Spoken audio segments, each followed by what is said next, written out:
bring you Dave the Pickup Artist. Hello, BC. Tonight I've got another psychedelic snack for you. Something to tie you over for till dinner time. Been doing a lot of purchasing from eBay and Discogs, and selling, doing a lot of selling too. And came up with some psychedelic artifacts this week. And first one I got is, I don't know if this is pronounced Josephus or Josephus, but I like it. This is psychedelic hard rock from Houston, Texas. This is a regional band, and I'm going to give you a look at that. This has got to be the most dramatic hype sticker ever. I'm going to let you check that out for a minute.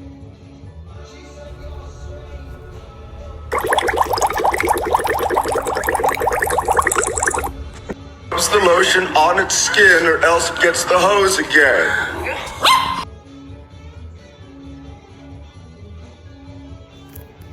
Yeah, that's pretty, and it says up at the top, original unreleased 1969 master recordings from Houston's legendary band. Now, yeah, these guys were very popular in Houston. In fact, they outsold the Beatles in Houston, though. Yeah, and they had opening acts like Stevie Ray Vaughan opened up for these guys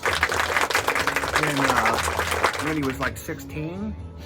And also ZZ Top opened up for these guys. In fact, ZZ Top tried to recruit one of these guys for their band, and there is a booklet in here, kind of a pretty cool little booklet with some newspaper clippings and an interview with I think the lead singer and one of the guitar players, and what the guy that turned down the ZZ Top gig really regrets it. So he he relays that in this interview. And also the drummer was a man named Doug Tall. Apparently he ended up he got arrested for a drunk driving or something charge, and ended up hung in a cell. So, and apparently they opened up an investigation into it, but I don't know. The interview on this book is, I think, from '85, so who knows. But yeah, this is great stuff. It kind of sounds like Mountain, like if Mountain were psychedelic. Yeah, the guitar player is great. We're listening to The Road. I don't know much about The Road, but they're kind of a cover band. Found this album for $5 at a record store. That's a pretty good psych album.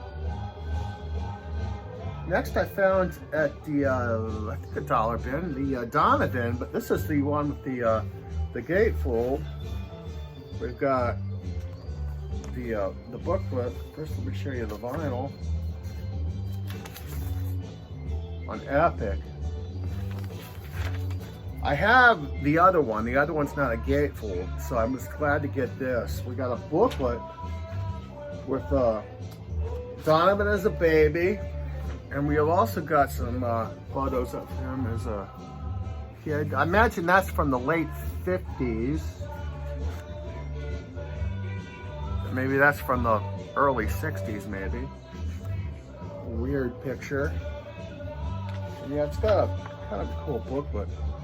This sexy And Corn Pop was a bad I don't dude. know what the story is with him, but also in this album, this a newspaper clipping.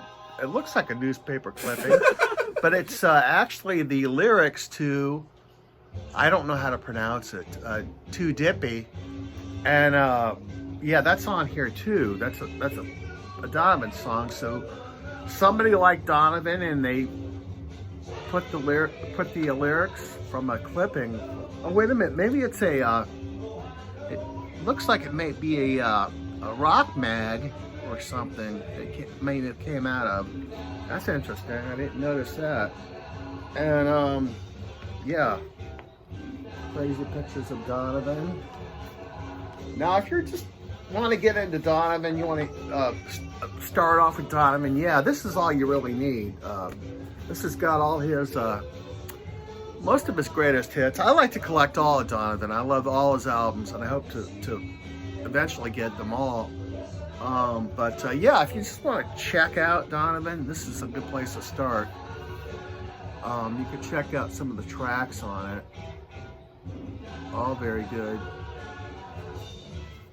Yeah, I love Donovan. Oh, yeah, last month I got rid of a bunch of VHF tapes, and I kept a few, and 3 of them had kind of a psychedelic bent. First one is this one. This is the Black Crows, and it's basically a video compilation with their videos and their live tracks. Track listing.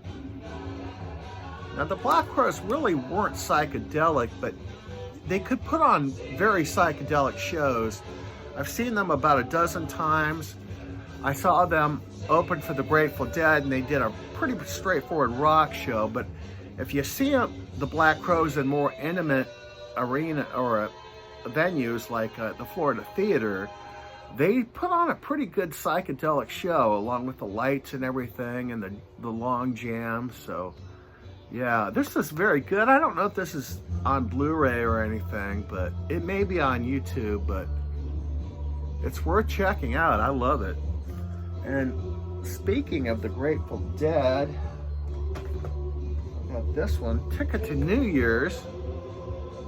This was recorded at 1987 at Oakland Coliseum. This is around the time they had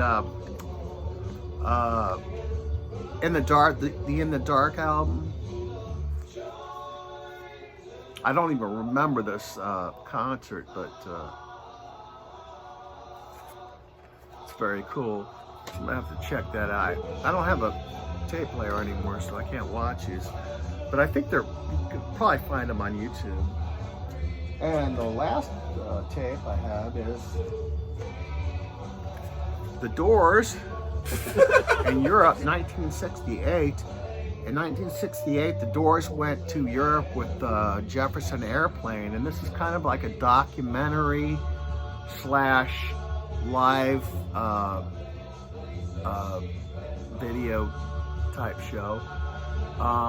They interview the band, and they also interview Grace and Paul Kantner from the Jefferson Airplane, and pretty chaotic tour, I believe. But yeah, this is a great. You can find this on YouTube, but yeah, this is the first time I actually saw the Doors live. Well, I never saw them live, but the first time I saw any live footage of them was on this. They used to show this on a show called Night Flight on the USA channel. And yeah, that was cool. And finally, we've got The Music Machine. Talk, and we've got, this is a Record Store Day release.